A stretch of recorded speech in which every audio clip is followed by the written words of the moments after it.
She will. The kitty is starting the live show. Oh. Yay! Perfect way to start. So much complaint. I was so comfortable and you ruined it, Mom. Yeah, she was very comfy. Well, hello everybody.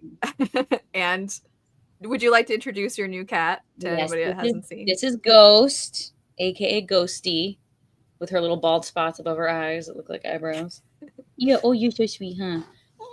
Oh, okay. Oh. She stole Lily's spot. That's so hateful. Yeah. Lily thinks so also. Oh, well, today's video is about some recommendations that we gave to each other intentionally to see that hopefully the other person would like the recommendation. So we all recommended books to each other. We had subscribers recommend us books, and then I also had my patrons recommend me something. And the idea is that we want to who's got the best recommendations. So it's a little bit of a competition as well. But I did want to factor in who gave the best recommendation, in your opinion, based off of your tastes versus which one ended up being your favorite. That way there's a possibility of more than one award, you could say. But also, I think it'll be entertaining to see what we thought of each other's picks. Hello. So we'll start with the books that were recommended to us. So Roger, what books were recommended to you? And also Roger ended up reading pretty much all of our recommendations, even the ones that weren't for him, because he just always wants to be able to be a part of the conversation. Yeah, the So one I didn't get to was Spark of the Divine. The ones that were recommended for me was Rise of the Ranger from Elle, Soulless from Joanna, and then it was Race the Sands from my subscribers. And I have read all three of those, so I can also talk about your picks. And Joanna, what were your recommendations? I was recommended, now I have to remember, it was so long ago, Ruin of Kings, and from my audience, as well as Spark of the Divine. Hi, excuse you. Don't mind my little buddy here. And then Engines of Empire from Elle, and The Blade of Faith from Roger. And I was recommended To Shape a Dragon's Breath from subscribers, A River Enchanted by patrons, and An Accident of Stars from Joanna, and Dragon Mage from Roger, which is a lot of just naming books off really quick, but we'll go into the books themselves a little bit. So, Roger, you also hadn't read To Shape a Dragon's Breath, right? No, I read it. Oh, you did? You just kept it a secret. You read like all the things. But you hadn't. I read everything but Spark of the Divine. Okay. You hadn't read it a while ago. No, I read it a couple weeks ago. Okay. So sneaky. We'll start with the least favorite of each for each of us. And Roger, you can also mention of the ones recommended, what was your least favorite versus, because you read so many, you can also talk about that.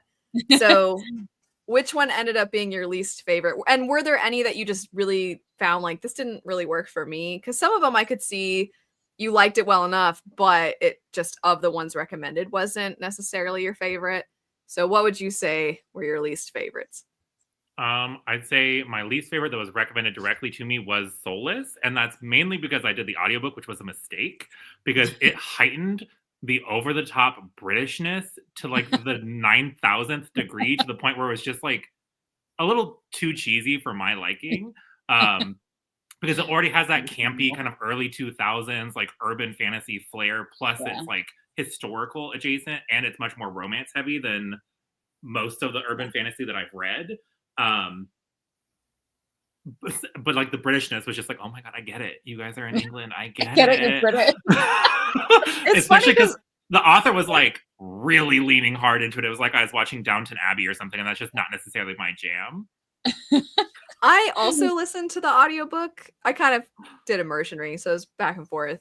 And I don't know if it's just because I listened so quickly that it didn't bother me as much, maybe, because I feel like at some point maybe the more exaggerated cadence is more noticeable when it's not as fast. You know what I mean? Because there are times where there are certain audiobook narrators, as an example, the narrator for Elantris, that narrator just doesn't really work for me. But if it's fast enough, it's like the things that I don't really like, it's over so quickly.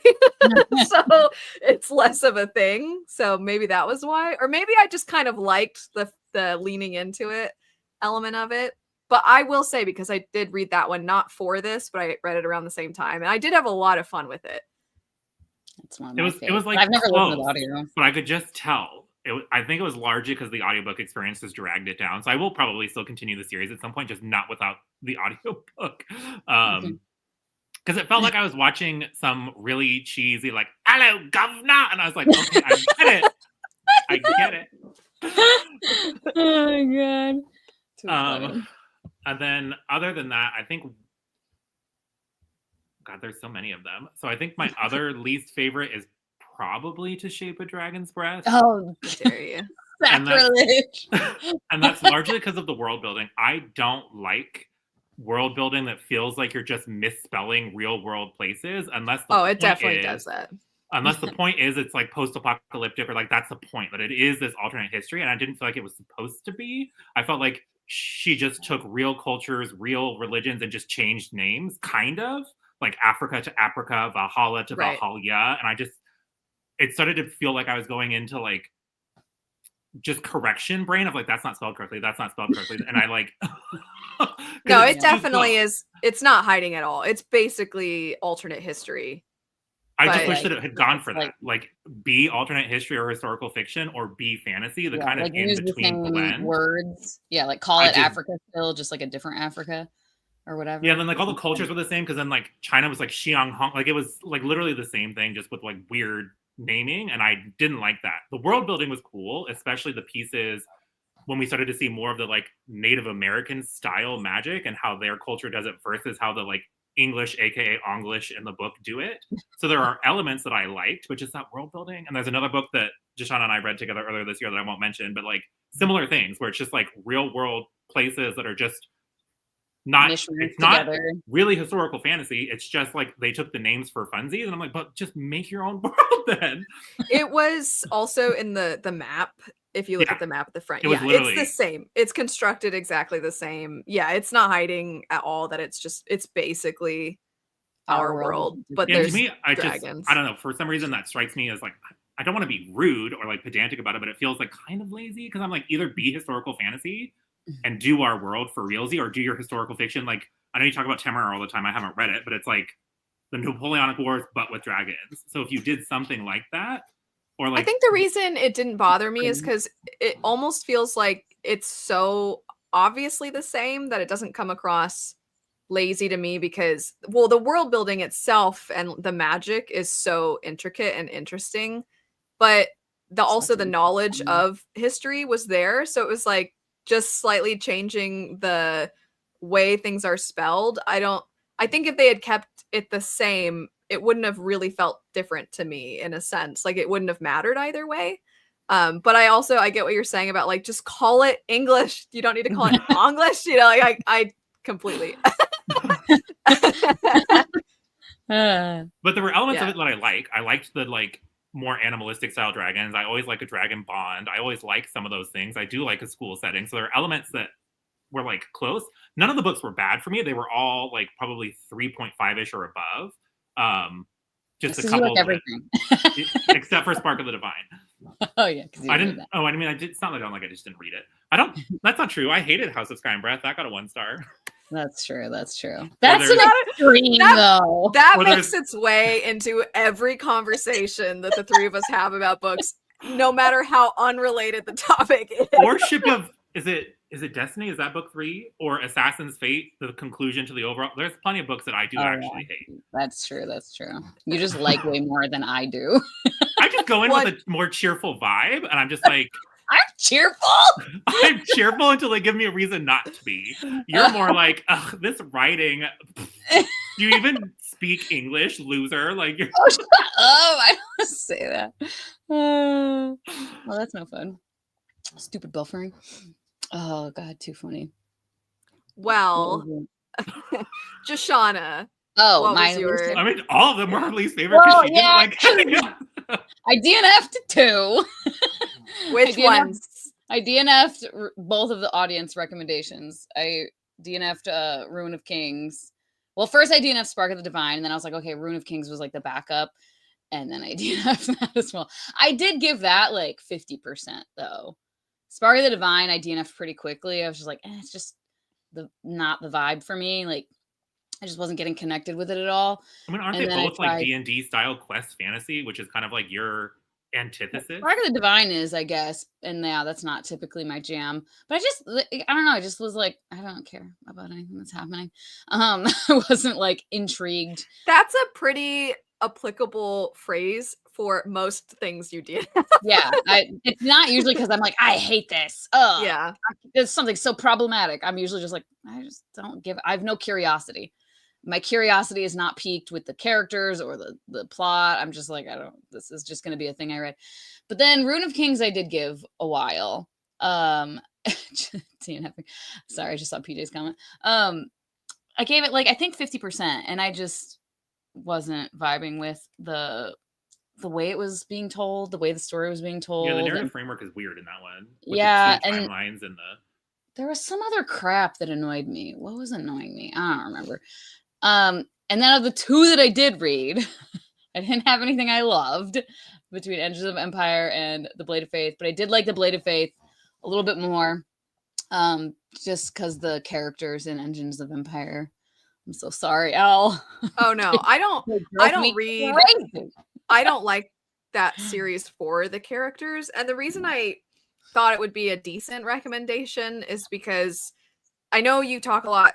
Not saying that they're identical, but like the world building in A Song of Ice and Fire is so just like, and then there's like this lady that can bring people back from the dead, and it's not necessarily like a magic system. And I know you love that world. And then there's stories like Jade City, which are like messed up family dynamics where people are not necessarily the best of people, and the familial drama and the backstabbing, and they do hold a lot of power, and sometimes you think, should they hold this much power? I don't know. It sometimes seems like they're not necessarily helping society progress. So I thought if it was sort of a blend, since that story is a family that is in charge of this guild that holds a lot of power, plus this more fantasy world building that is slightly hinting at steampunk at times. So it's like epic fantasy with hints of steampunk, that I thought maybe you would like that world, because you like the Aeronauts Windless as well, although that's heavy into steampunk. But so that was my reasoning for thinking there were chances that you would like that one. Yeah, we always we always joke that Joanna is notorious for being hard to give recommendations to, because you can find something that on paper you're like, I really think that this seems like it would make sense, you know, and then other times you'll really love something. I will say, last year I was like so in love with Age of Madness, and I was like, you have to start reading Abercrombie because I really think you'll like this. And I'm a little sad that you read that before this challenge, because then I totally would have won. Oh yeah, you would have won by a long shot. Yeah because I blew through that. Hey, get out of here. That whole trilogy. Oh my god, this cat. I'm sorry. I need to spray her with water. Get out of here. I'll answer for least favorite. Abuse. Well, for me, with the least favorite for the ones, I mean, I felt like there were just some really, really heavy hitters. So similar to what Roger was saying, I didn't hate anything I read, but I do feel like the one that you recommended, Accent of Stars, was just not quite as strong for me with my taste as some of the others. And I can be kind of picky, not intentionally so, but Portal Fantasy, when it's done really well, like you could say City of Brass to some degree is Portal Fantasy. Final Fantasy X like kind of is Portal Fantasy, depending on how you look at it. So some of the things I really love end up having sprinkles of that. But I do think the more traditional sense, which is what this one was, of there's this person that's in modern day our world, and then they go to a fantasy world, that's pretty tough. Like that's a pretty tough sell right from the start. And I think in this one, I really liked the contemporary setting, how it was written, and the emotional, the things that the character was experiencing. And there's a part of me that thought, I kind of wouldn't mind just a story about this character trying to experience life and feel heard. Well, and then in the first, third of it is all back in the contemporary setting. Yeah. Well, and then in the fantasy world, I felt like I kind of wish we didn't have any of the contemporary stuff and we just spent time here.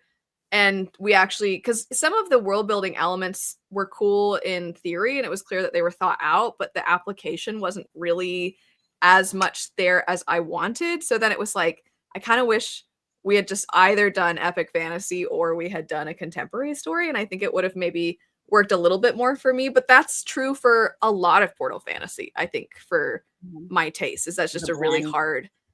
Yeah. Yeah, the blend You can have be to try really, the really second book, challenging. though. You have to try the I second don't book. know that it would work for me though, because I don't know that I was. I don't the cultural know. elements too that you didn't like, or not that you didn't like, but you thought like you wished the culture, like they're different, how their culture was different, like mattered more. In the second book, the matriarchal culture, like how it all works and their like politics and their rules and their governance and everything, like it matters a lot. And like Roger said, we do spend a fair amount of time actually in like the modern contemporary setting with our character, going through all the emotional things, all the trauma of it all and everything. Oh, excuse you. Get Oh, that was so cute though. A little popping out. She's like getting under the bookcases. Correct me if I'm wrong, but didn't the same author write the book, Roger, that you read and liked, the newer work by them? Is it The Strange and Stubborn Endurance? Yeah, I read that, and then he read it right after me, or right around. Yeah, then I never read the sequel, and then you and I DNF'd the sequel. Yeah, because part of me the first book stands alone on its own. I think. Okay, because there's a part of me that thinks maybe I would like that one more, and it's funny that you're like, nah, I didn't like it, because it's like that probably means I will. She liked book one. She really liked book one. I really liked book one. Two, yeah. There was some trope or something that she just does not. Yeah, I really, really liked the first book, but like the world building in that one, and like there was some plot stuff that I was like, that makes no sense. But like the characters were so great, and it's a romance, and so although it was borderline, the love interest was too perfect, like so that perfectly understanding in every single situation. I'm like, okay. It was refreshing though, especially if you've read a lot of like romantasy recently. Than like reading something where they're just he's definitely not toxic masculinity. He's very supportive and understanding. I do feel like there are two extremes. There is the extreme of what you're talking about, where people will have to almost as a disclaimer say, I know I don't want this in real life for myself or anyone I know, but in a book setting, there's that. And then there's the character that is a doormat, and it's like they don't get to be their own self because they're constantly like patting them on the back, being like, it's okay that you are flawed, I'm perfect though. And it seems like sometimes we could maybe find a spot in the middle a little bit. I haven't read. I definitely would not argue that he's a doormat. I just think he's so understanding and just goes with like the flow. They're dynamic. Yeah, there's never any kind of like, I don't know. And it's not necessarily that the other character is like problematic. It's just like he is always perfectly understanding of every situation and responds in the exactly correct way. Yeah. And that was fantasy. Okay. This was wish fulfillment for me. First one of that. I never read the sequel. A Strange and Stubborn Endurance, in case anybody is like, which one is that again? Content warnings for sexual assault, like right off the bat, FYI, that we're dealing with a lot of trauma in that book. And that's kind of like the whole point, is him healing from that. Yeah.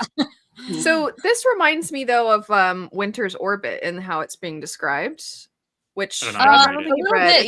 It's sci-fi. I have it. Yeah. I think you would like that one. I think you'll like it too. I quite enjoyed it, and like it's I would say it's similar vibes for sure, and like similar dynamic for sure. Someone who has some trauma and someone being like sweet and kind and loving. Now for which one that we thought best was like it best fit our tastes. So this can be different from the one that ended up being your favorite, but the one that you're like on paper, I feel like that made the most sense to be recommended to me. And for me, I'll start on this one. Roger's recommendation was the most on paper, absolutely perfect, which I did really love. And that's Dragon Mage, because the friendship was precious. The characters were precious.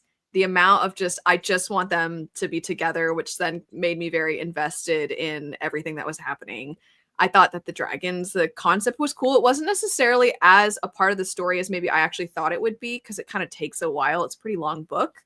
And the setting itself, all of it was perfect for me. I think the only reason that, and I mentioned this in a specific video I did discussing these books, but the only reason it didn't win as my absolute favorite of all of the books I read for this is because I felt like some of the world building was so cool, but we didn't get to spend as much time with it as I was hoping, based off of some of, I just think because this first book is the first in what will be a series, but it stands on its own decently. I think, Roger, you can probably attest to that. And I'm like, I almost feel like the first book could have been broken up into 2 books, and we could have I don't spent think maybe she a was little. originally planning to have it be a series. I think this was originally supposed to be a standalone, and then people liked it so much, and she felt like she had more to tell, so she decided to do a sequel later. The only reason I'm not sure if of that or not is just because on Goodreads it already is listed as the first in a series, which I But she's think been had the sequel planned for like years, and it got pushed back during COVID because of some family stuff. So the sequel's been coming for like a long time. yeah. I just don't know if I could be mistaken, but I don't know if when something is entered in on to Goodreads, I thought it was that the very first time you enter it, if you have that sort of almost like subtitle of it's part of a series, that's there from the start. It could also be that maybe she was doing the same thing that like a trad pub author would do, where she made it mostly self-contained and she had more that she could tell, and then if it was successful enough, she'd go back. You never know, because I know that you can speak to how troublesome self-pub can be and how expensive, and if you're not sure and you're like, well, I'm just going to put out this book and see what the response is, and if it's good enough, then I'll continue maybe.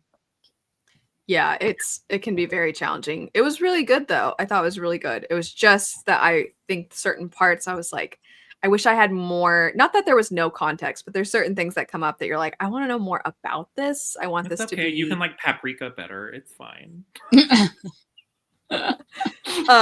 So Roger, which one would you say was best for your tastes?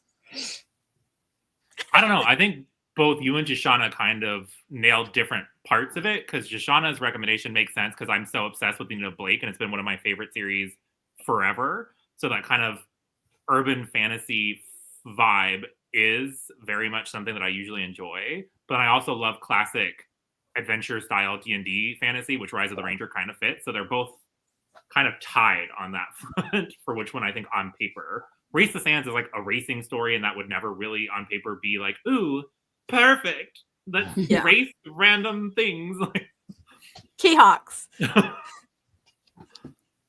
Oh, it's true. Oh, I like the profile picture, the little fox. Yeah, I think we kind of, you are easier to give recommendations to, I think, than, I think Joshana's the hardest. I think maybe you're the easiest, and then I lie somewhere in the middle. Because I'm not that picky about writing style, because I'm not a writer, so I don't think I notice some of the things that sometimes would bug either one of you. Obviously more so Joshana, because I feel like writing style and authorial voice is something that will turn her off faster. Yes. I'm more like, I don't know, I couldn't do it better, so I don't usually notice unless it's like really sticking in my craw. I will say, I don't disagree that of the three of us, I feel like sometimes you're just like, this is not, but I feel like I can be pretty annoyed with certain, like the thing I talked about in Fourth Wing, the period thing, where I'm just like, stop. And I really get frustrated at that kind of thing. Or when you have really cheesy dialogue and I'm like, I cannot handle this. It's making me ill. I can't do it. There are times where I think authorial voice is a bigger deal for Joshana. And I think really awful dialogue maybe is more of a thing. That'll make me DNF right quick. Yeah. Yeah, I don't know. The corniest, cringiest dialogue ever. And I'm much more forgiving about all of that stuff, unless there's something that I find like personally like pseudo offensive. If it's like starting to lean into like homophobic tropes or things that just like actually piss me off, or I really don't like it when a story feels like there was no point. And I know that there are some series that is the point, which is fine, whatever. But then there's some books where it's just like, you literally just wasted my time for 800 pages for what? Do not read I Who Have Never Known Men BT dubs, because there's no plot. Nothing happens. I loved it though. If it's smut and corny, gives me. I almost feel like funny. if it's really over the top, it needs to be the other thing too. Like if it's really over the top corny, I almost want it to have not a, because when it's really over the top corny and it's meant to be like a normal romance, part of me Yeah. thinks this doesn't make it doesn't work. People don't act like this. But if it's Yeah. really over the top corny and smutty, that weirdly almost blends more. It's still not going to be for me, but I can at least get a chuckle out of it. And if it's really smutty and we're If it supposed to be knows what acting it like it's is, if yes, it's kind of like, I know what we're doing here, and like, let's just have a good time. Like, okay, fine. But yeah, if Yeah. they're trying to be like really, I don't know, If you think you're high profound, quality then it's like, literature and like fantastic realistic romance with just like the corniest dialogue and stuff, yeah, I can't. I And cannot. I think Joshana, for you, you were the next one to answer this. For your taste, which one do you think? Man, I don't know, Because honestly. you don't have a taste. I don't know. I was trying to think about it because it's like I get why people recommended like all of them, you know. I feel like though in theory, what I like should have liked, and I mean I did like it the most, I guess, but like I feel like I should have liked it more than I did was the Blade of Faith. And I think like just on paper, the like the plot, what's going on, and like the Gods Among Us thing and everything, all of that. I mean, and it did end up being the one I liked the most, but like in theory, I think I should have liked it even more than I did, I guess. And Yeah. kind of Ruin of Kings also. I think that the series overall, everything I've heard about the larger series, I'm like, that makes sense. And it sounds like something that I should really like, but I simply could not. So Roger, if you want to elaborate on why you recommended that to Joshana, because I already kind of elaborated on why I recommended Engines of Empire.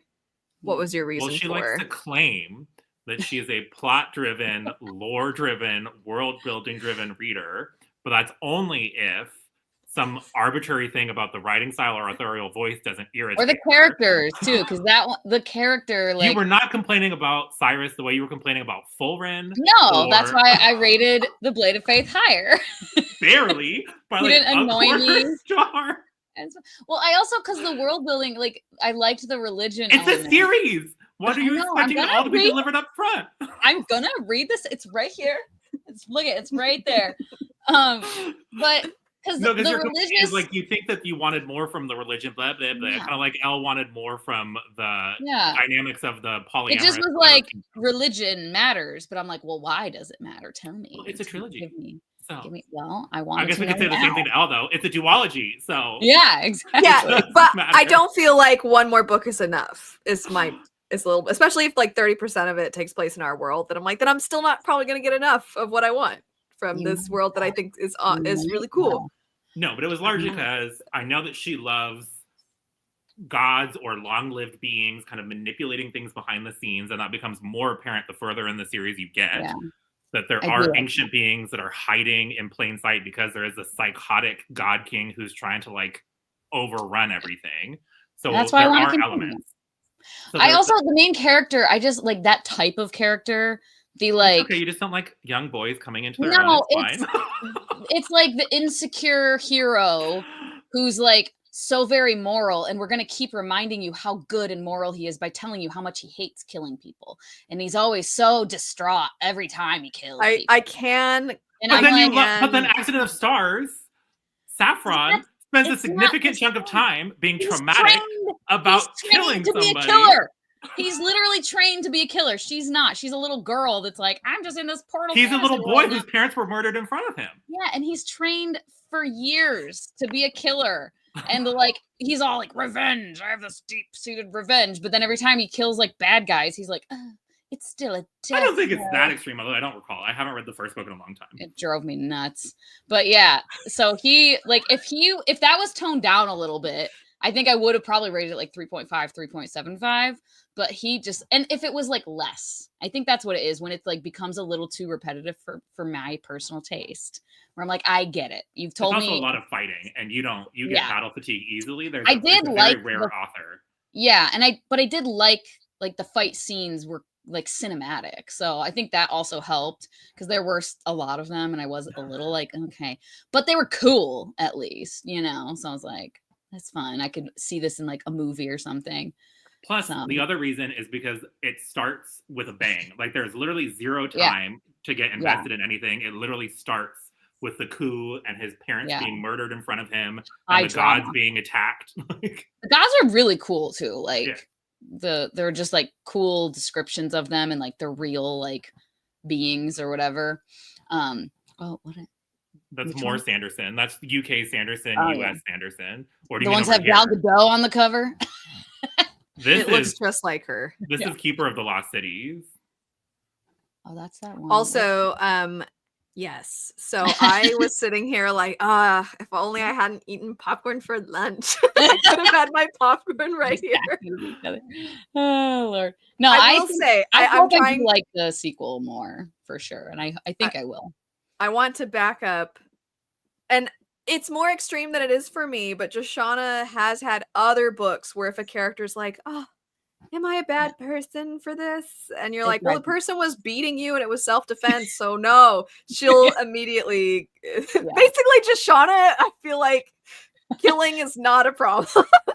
Yeah, well, in certain situations, I'm just like, and like, especially when they've been trained and like, this is your whole thing. This is your whole But just because you've been trained to fight doesn't mean that you're ready to kill people. There's whole books about that. I have books called Meditations on Violence and the Difference Between Martial Arts Training and Having to really kill people in real life. So that's a real thing that people have to deal with. It's not like Throne of Glass where she's like, oh no, I was a helpless child and something horrible happened to my family. It's all my fault. How is it your fault? Yeah, that drives me nuts. Yeah, that absolutely. It's not that extreme. That's why I loved. I need to reread it though. And I Darken the Conqueror Saga because Lotta is just like a ruthless biatch, and like literally, there's a scene where someone's being like, "Man, you're a woman. We don't care about you. You can't rule or you can't do things," and she just stabs the guy in the chest, like out of nowhere. She's just like, "Everybody, shut up." Leave me alone. I'm like, heck yes, I love that. There was during like that type of character. I don't know. During one of the Cosmere discussions recently, it was a big group discussion, and I was talking about one of the characters. I don't want to spoil things for anybody that hasn't read it, but one of the characters did kind of like ruthlessly kill people, and another character's like, "How could you?" And I was like, "Am I discovering things about myself in this?" Because I kind of thought it was fine. Like, hey, you gotta do what you gotta do, you know? No, I'm not saying it should be like flippant about it, especially like the first time, you know, even if you've been trained and this is your mission and you're full of vengeance. Yeah, I get that like taking a life the first time is gonna be like, oh dang, that was a thing that just happened. But then like, I don't know, man. Gotta get over it if you're gonna go on this mission of revenge. Like, you know, I don't know what to tell you. No, you haven't, Marcus. You haven't read Stormlight. What are you talking about? Also, Marcus, just because you're okay with spoilers does not mean everybody else is. Yeah, right. Maybe I'll read it someday. Yeah. Probably not. I don't know if they're too long for you. Yeah, they're way too long. Because I feel like it would take you like 6 weeks to read one of them, and you would feel like it was taking too long, even if you were liking bits of it. I feel like just because how long it would physically take you to get through. Yeah. And my book camera does not help. I will say, Marcus has read Engines of Empire, and he was like, wait, what is Joanna not liking about it? And I told him your issue with the one character, and you're like, I get it, but also like, why? And Marcus was like, that's why. So Marcus was like, I don't understand. Wait, what? So I do think that book 2 is more exciting. Engines of War or whatever this book 2 is. Engines of Chaos, right? I don't remember. Whatever book 2 is. Okay. That one had a lot less of the irritating. Because you nobody said had that time. What's her face was equally dumb though. She is stupid.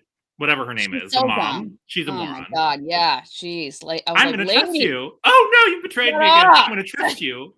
Every 2 seconds, I shouldn't trust them. I'm gonna trust them anyway. Oh, it's more extreme in book 2 because the consequences are really dire for some of the situations that she gets herself in. But besides that, book 2 was better. That's good. Book 2 has more perspectives as well.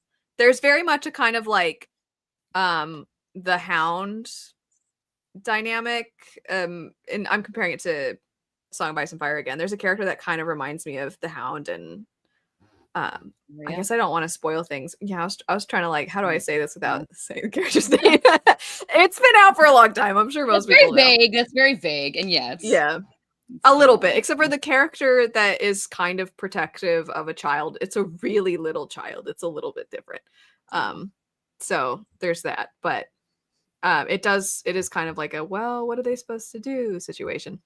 Okay, back to the topic, since we've spent a bit arguing. Best for your taste. Oh yeah. Okay, so now into just the one that ended up being our favorite of everything that we read. Or I guess of the recommendations, but if there was something that we read that wasn't necessarily recommended to us. So Roger, since you've also read basically everything, which one ended up being the favorite of all the ones you read? And Shoshana, you can kick it off, even though you've already kind of said. Yeah, The Blade of Faith ended up being the favorite, because it's, even though I wasn't like obsessed, I liked it more than like middle of the road, and I'm intrigued to continue and like read the sequel. So for that, it wins. For sure. And Roger, which one was your favorite that was recommended? And then of all of them, was there a different book? I think of the ones I was recommended, Rise of the Ranger was probably my favorite, just because I do really like classic fantasy. And I like the characters. There was enough about the world that was different from like standard classic fantasy that I was kind of intrigued. And it's kind of towing that line of trying to do the more modern take on characters where they're a little bit more fleshed out, a little bit less just like archetypal and more like real people feeling.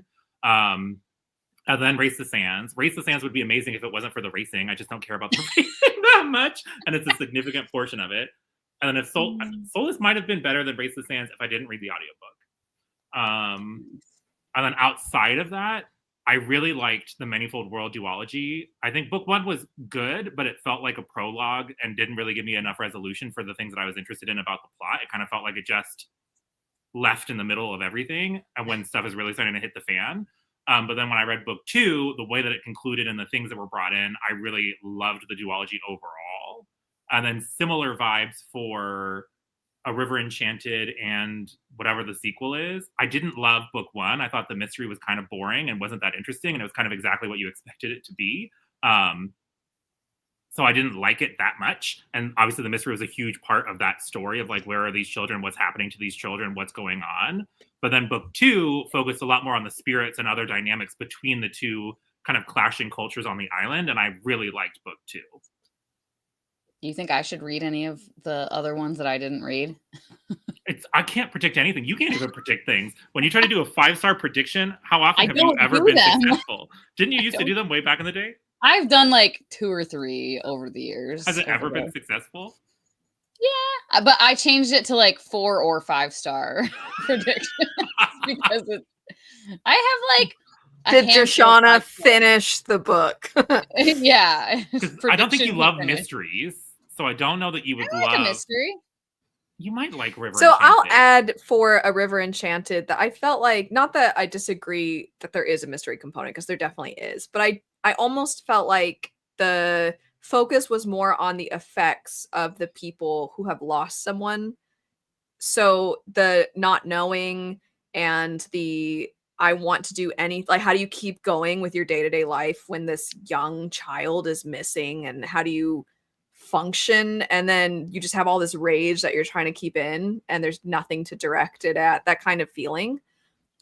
Which is why I think it leans into almost noir tropes in a sense. Like, it's not campy fun mystery at all in that area. It's more of like the effects of losing someone and not knowing what to do.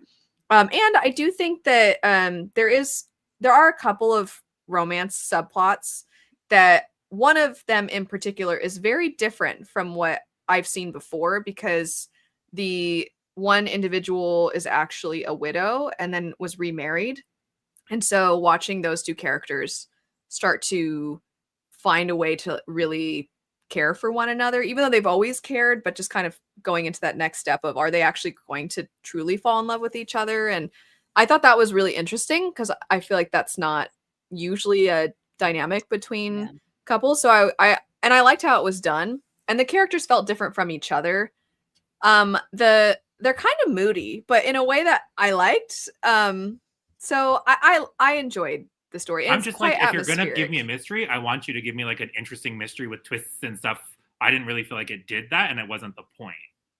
Right. I don't think it was the point either. I agree. So I'm like, with well, that. then why why are we playing with a mystery?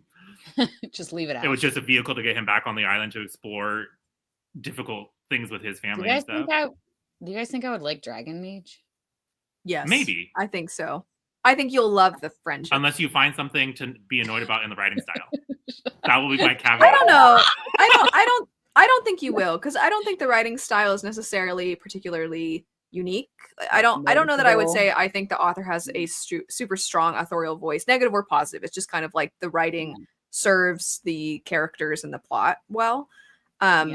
But it's Also- not romance forward. It is very much about a platonic relationship. The main character is neurodivergent, autistic, and that's kind of and so baked cute. into like some of how he accesses magic and how he looks at the world differently. And I don't think it's done because I know sometimes, depending on the type of autism you're focused on, sometimes if people get a little bit too repetitive in their thought patterns in the books, it annoys you. I don't think he does that. Okay, I'll have to check it out.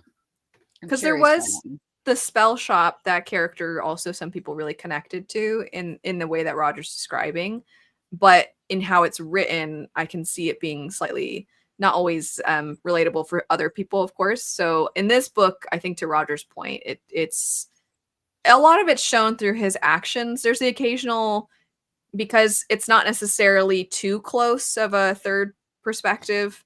You see, I think it's more shown to you than told to you.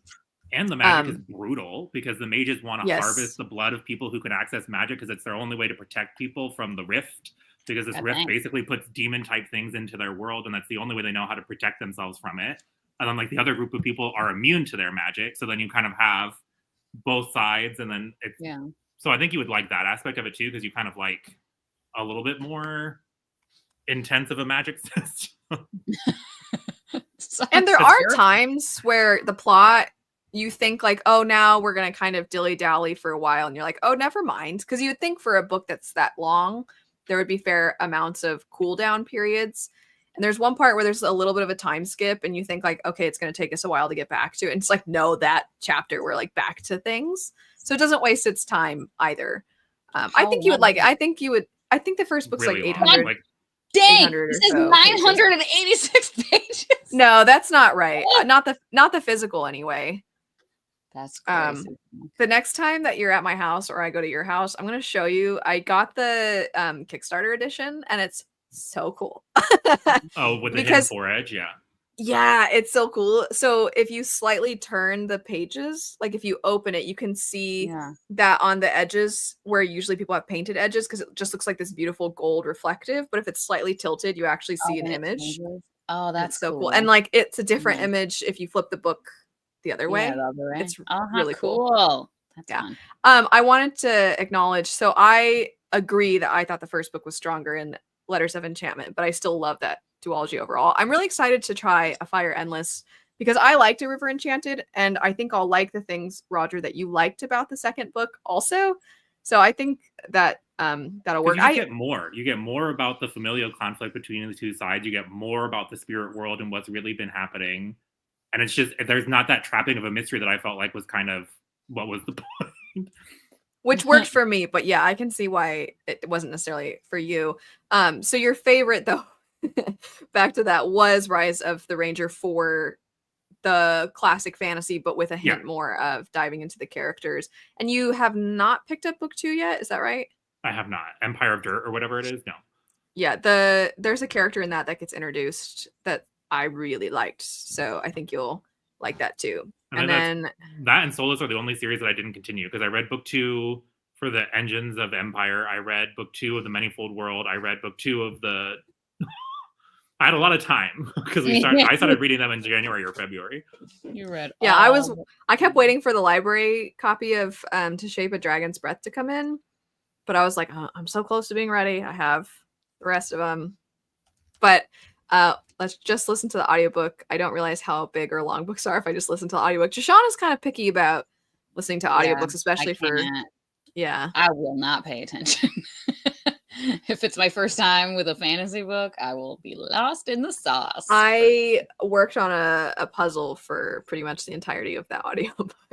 I'll get distracted by even that. Like I've tried like coloring while listening, and I'll be like, I don't know what's going on for the last. I can't minute. draw easily. It depends on the audiobook. If it's a contemporary story or something, that's different.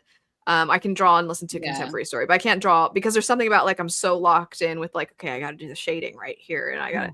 But coloring maybe would be different. But with I don't know, with puzzles, it's kind of like purple pieces. Just like you just look for that, you know. It was a really pretty puzzle. I still have it on my table. So for me, my favorite was To Shape a Dragon's Breath. I loved it. I don't disagree. I don't disagree with what Roger said about why it wasn't as high up for you.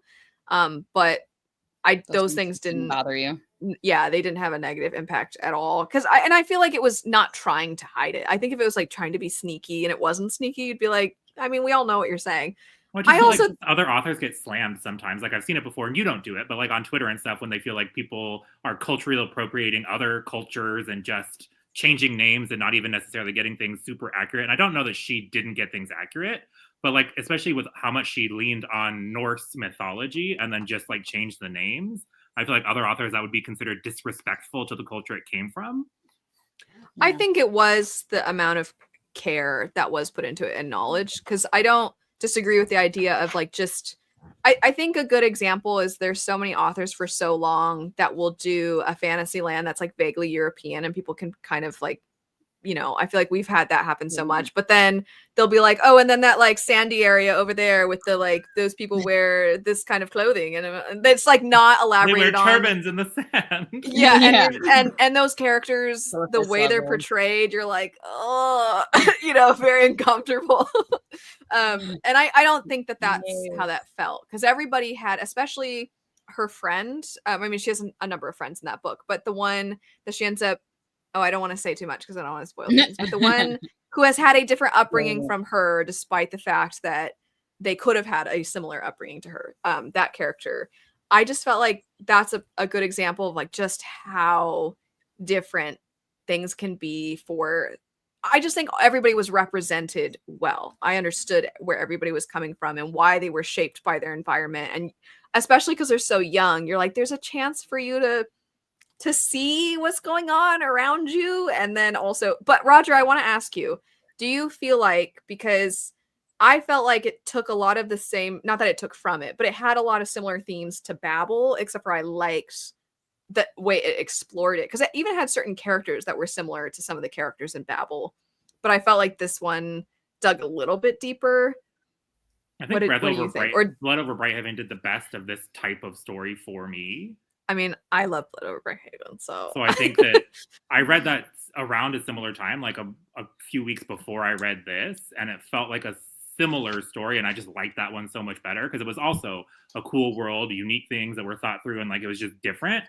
And the main point was kind of exploring the themes in the fantasy world, and I felt like this was trying to do similar things. I didn't love the world building, and I'm so world building driven that like that, if that's not there. And like the parts about the dragons and their magic and things like that was cool, but I'm like, but it's our world, and you're not even like using your imagination.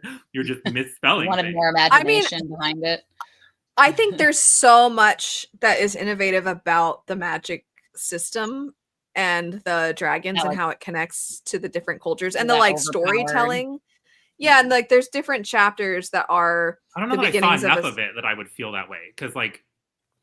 We didn't see the dragons in the other cultures as much for me to feel like the cultural world building was really there beyond what people said when they were at school. Yeah, it is more tied to the history of things, I think. I don't disagree with that statement, because it is very much like, well, we use them to do this in this war. You know, it is more like that. So you don't necessarily see it in like an actionable way where they're but I'm out curious, riding, because I feel like we're gonna get there with how book one ended, so I think that we'll get to the parts that I'll like more. I almost if I can wonder, get over Africa. I almost wonder if there are going to be hints of the Aurelian cycle, kind of like in book 2 everything really goes down kind of a feeling. I could see that. I could see that too. Yeah, the kitty is So I did really loved that one. And I mean, I liked Dragon Mage so much too. I liked so many of these. I feel like that was tough. And again, I didn't read Soulless for this, but I read Soulless recently and I just thought it was so fun. It was, and I'm so excited for when I can go back to it because it is just such it's like, how do I describe it? You know, when you go to see a movie and you just want it to be like cheeky and not take itself too seriously, but you're really invested and you like the characters. And I think I messaged you, Joanna, where I said it's not formally a fantasy romance. And I But like this very couple romance. more. Yeah, half the time it's like the plot happens between them being like, oh dear, he said this. What do I do? And I think a lot of the story was actually pretty romantically driven, and then with just kind it's of like a fun very plot. yeah, it's very much a blend of like historical, steampunk, paranormal, romance. Like, Yeah. yeah, it's so fun. God, Alexia is just forever my favorite. I actually think, interestingly, because I read the first of the Roger, you'll know, what is the one Shadowhunters? Clockwork Angel, the first book. Oh, the Infernal Devices. Yeah, I read the first one because I'm continuously reading steampunk books. And it is so weird how similar those two books are in their setup and settings. They're like close to identical, aside from the like, there's demons kind of thing in Shadowhunters. That's Shadowhunters' whole thing. But so much of the rest of it, and even some of the ways that the plot progresses, is really similar. But the tone is totally different. One of them is more angsty and like moodier, and the other one's like kind of Roger's like, oh dear, you know, that you were doing earlier. Yeah, my blouse has slipped. Yeah. Yeah, that's not really Infernal Devices. Infernal Devices is more, or at least the first book, because I haven't continued on. It's not that. So the tones are completely different. And interestingly, they came out almost exactly at the same time. So something was in the air around then. Yeah. Which one? Sorry, Infernal Devices and Parasol Protectorate. Soulless is the first book in that series. So they have really similar settings, but just different tones, which is kind of fun. The last 3 pages of book 2, Changeless, ruined the series for me. So I'll be curious to see what you think. I don't remember what happens. Couldn't tell Joanna you. has read those a number of times, and she told me I couldn't tell you the plot in any of them. I'm just there for like the vibes and the main character. Yeah. I've read the whole series at least 2 times, I think maybe 3 times. And every time it's like, I've never read it before. I'm just like, like I know the characters and like I have vague, like I know they go to this part of the world at one point and like they do things and stuff happens. That's all I know. I can't remember. Not a dang thing. This is from our plot-driven friend. Those I'm not there for the plot, you know? Those I'm very much not there for the plot. I'm there for Alexia, honestly. That's why sometimes I'm like, are you more of a character-driven reader? And then other times, though, the books, you're just like, I just love the world. And you don't actually care. It just depends. I do understand, though, because there are some books where I love the characters so much and I couldn't care less what happens in the books. And then there are books where I don't even know if I can accurately describe the plots to you, but I just kind of like the everything, like the combination of everything. There's not one thing that stands out. I think, Roger, I'm curious if you agree with this. I kind of think the Empire of the Wolf trilogy, I don't know that the plot is super cohesive and clear, and I wouldn't say I love the characters, but I did really enjoy that trilogy. Do you agree with that assessment? For myself about that trilogy? Yeah. Yeah, I mean, I could see that. I mean, I was in it for the world building because it's so cool and different with the Eldritch horror elements and like the crazy magic where they're saying spells and bleeding from their mouths because it's so evil, the arcane spells that they're using. Like it gets the Empire of the Wolf, Justice of Kings is book 1. Oh, okay. And like it gets progressively more out there with like the magic and all of this other stuff. But I don't love Vonval or whatever her name is, and their dynamic is always like yeah. But I'm not a character-driven reader, so yeah, it's kind of like if you didn't care as much about the characters in First Law, which almost seems like then what's the point? But it's like, well, there's still aspects of it. I wouldn't say the prose and everything is quite as funny either, but there are some funny moments and the humor is similar. I still can't get over, I can't say it because it's a spoiler, but the one person that they're like, here, pick it up. And it just was so funny to me. And Roger knows when the character asks, like, could you still do that? And they're like, obviously not. Do you know what I'm talking about? Do you know? Okay. Yeah. I can't spoil it for people, but it really made me laugh. It still makes me laugh because it was so funny and unexpected. Anyway, so now thoughts on kind of the middle of the road ones, or the ones that weren't least favorite or favorites, just sort of wrap everything up. So Roger, because you read basically everything, Was there anything else I read now? Was there anything else you wanted to say about the other ones that you picked up? No, I think I've said most of it. Yeah. Oh, I did want to know, what were your reasons for recommending the ones that you both recommended to me? Oh, yeah. Because I made guesses. Dragon Mage was because I know that you have been trying to find your footing in what you like in fantasy romance and having strong romantic subplots, but I know that you like friendship dynamics. So I was like, okay, well, it's pretty rare to have a book with a central friendship that's epic fantasy. Yeah. So I was like, that was one reason. You also like dragons, because dragons are kind of like you tend to really like dragons and dragon writing and any kind of bonds forming between people and animals of any sort. And I also thought that you would appreciate the neurodivergent rep, because we don't get that very often, where it doesn't feel like they're trying to like preach at you, where he's just kind of a character and it's part of who he is, but it's not like all of who he is. And so I thought that you would really like that. It doesn't feel like they're just trying to do it to say their character is different, but they don't actually put the effort in. Like, this really felt like, and it was so nice to see a character like that who's genuinely the hero of the story. I don't know. I think about I just think about kids I used to teach and stuff. And even if they don't relate to this character, there is still so much to be excited about seeing a character like that. And it's a story. Sorry, now I'm just like bouncing off what you said, being like, let me also talk about this. But it's just, I think a story where it's kind of, just when you were describing before to Sean about characters that like, oh dear, I don't want to kill anybody. Like they have that feeling. It felt like characters that were genuinely good characters and good people without being forcefully over the top. Like, I'm a perfect saint. Like, they just felt like real human beings trying to make the right decisions in a flawed world. So, and it kind of transcends age range. I could see somebody who's in the YA age range still picking this up and enjoying it and getting a lot from it. Anyway, sorry, I interrupted you.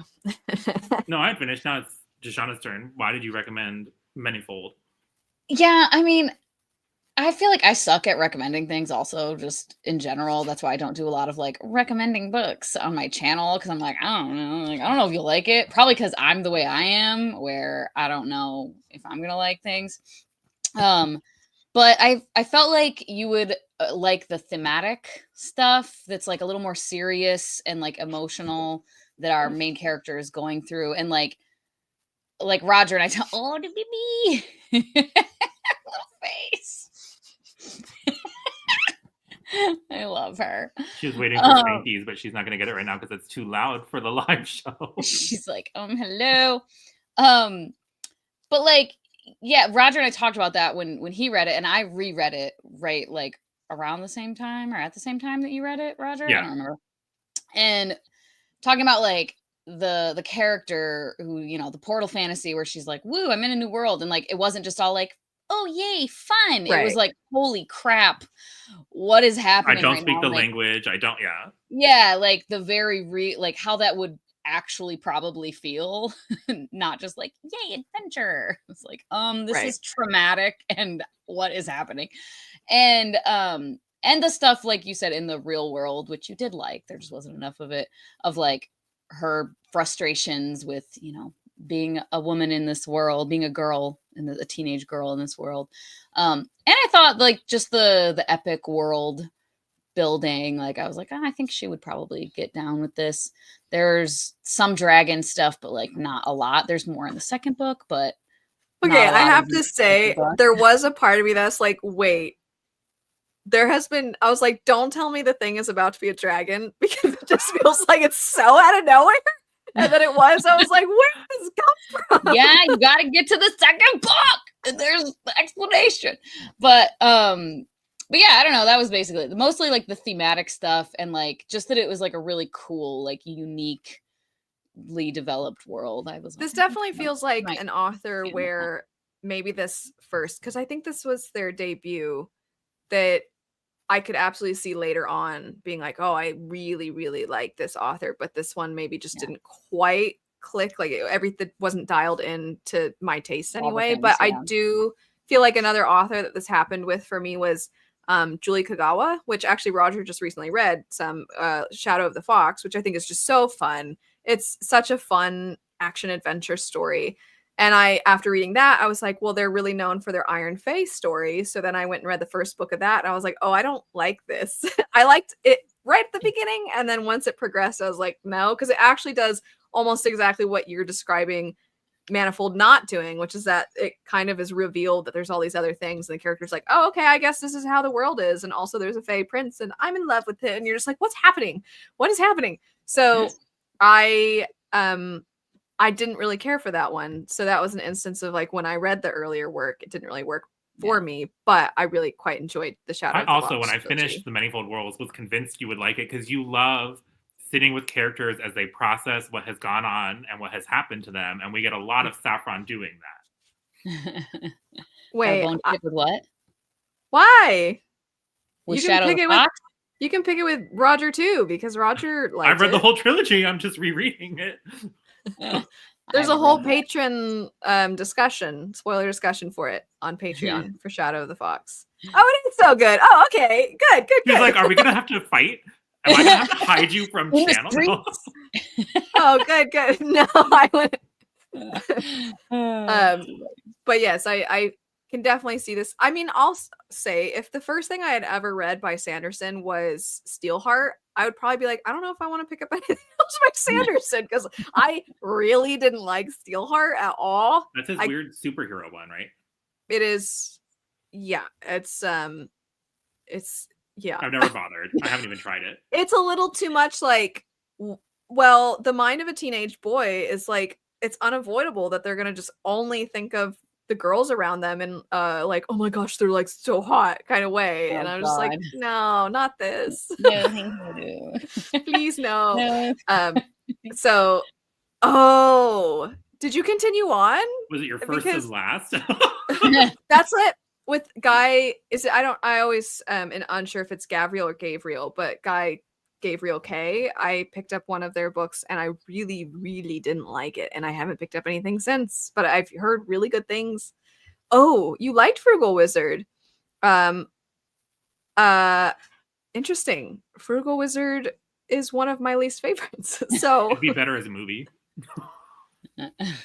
My first and last was the Mistborn trilogy.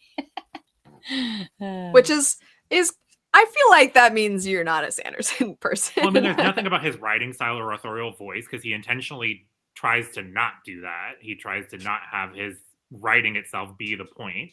So that's never going to work for you. No. Stormlight has really cool lore, and especially in book 5, I know Elle didn't like it as much, but there's a lot of flashbacks about the history and our gods. It's really cool, but I don't think his face I think would annoy me though. Kaladin would, yeah, I don't think I would. Why would Kaladin just? I don't know. I love Kaladin. I feel like but she you would said be that annoyed before. His that you didn't know if I would like him because he's all like in his feels and thoughts all the time. But it does feel like an accurate representation of depression. I just read a book with an accurate representation of depression, and I was not a fan. I was a fan of the book overall, but not of. So we'll go through this kind of quickly. Oathbringer, until Wind and Truth, Oathbringer was my least favorite. Wind and Truth is my least favorite of the 5. I have thought about it a lot, and I'm like, yeah, no, that one's pretty concretely my least favorite. But I do think Oathbringer drags a fair amount because, as Sean puts it, it's a lot of Dalinar having Zoom calls, and that is not my favorite thing. Mistborn was your second. Okay, that's quite the shift. Now we're just talking Cosmere. I started with Elantris and actually liked it, and then started the long Sanderson journey. Yeah, I think Elantris gets. People talk about it like, oh, it's just not nearly as good as the rest of the Cosmere, and then it kind of sets people up for success because then they pick it up and they're like, oh, I kind of like this. But then I read Mistborn and realized that I wasn't ready. That. Kaladin's the best. Haters. Have you read Warbreaker? That was my second. I actually think of all of them, that might be the one that you would like. I think Vivenna would annoy you a bit because she's kind of naive, but then she really gets put through the ringer. So her changing of views and growing as a character makes sense. I would also maybe guess that the opening would annoy you with why the dad sends Vivenna instead. Oh, of Warbreaker? Or Serena. It's sorry, such a quick Serene. Yeah. It's such a quick thing though that yeah, but it's always quick, and then somehow it sticks in Joanna's. Only if it's That's repeated. Because like Fulren It's not repeated. made comments about that like 3 or 4 times in like 600 pages. It was too much. It was too much. And it was too aggressive. Like, tone it down, dude. Oh my God, you're how And then there's old? Glocta being like, I hate stairs. It's like, oh, that Glocta, he hates stairs. That was funny. Yeah, and like made sense.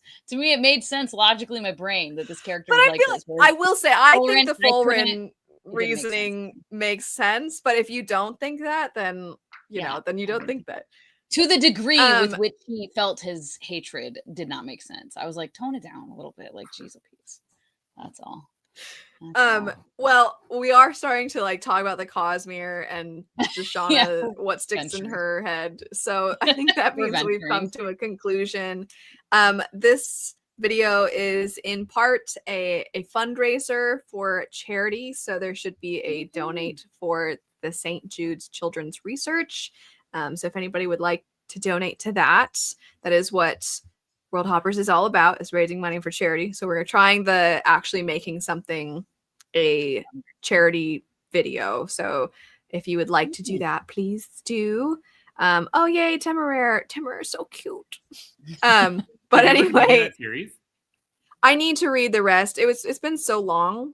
It's been like 8 years or something. So I need to restart because no, I didn't finish the series. Are you gonna get but the I new need to. ones where the spines line up and make a whatever?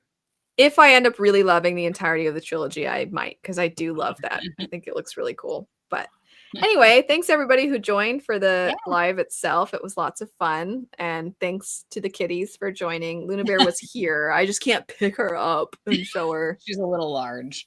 She's a little big for that. But thanks everybody for joining. Thanks Shoshana and Roger for partaking in this rather demanding video, because there was a lot of prep before we could actually have a conversation. Did more than he needed to. Yeah. Well, help keep these fresh in my brain. Otherwise, if I only read all of book 1s like 2 months or 3 months ago, I don't know that I would remember it as well. I forgot. Thank you. This was fun. I thought it was fun as well. Well, I don't know when the next World Hoppers video will happen. There'll probably be more like events than weekly occurrences, but we will reconvene at a future date. And I actually like the idea of doing this again, but with different people, because I think it's fun to have these kinds of conversations. So absolutely. I was actually just arguing with Christy jokingly, Christy and Sarah, because Sarah and I are basically book twins. And then Christy's like, we jokingly talk about how we have the same taste in other areas, but not books. And then we started like arguing. And then I was like, no, Sarah's mothers are fighting. And Sarah's like, oh dear, my mothers are fighting. It was very silly, but I think that needs to happen live, because then we started like jokingly going at it. So this was very fun. Thanks everybody. I'm going to end it now. So thank you. bye. Bye.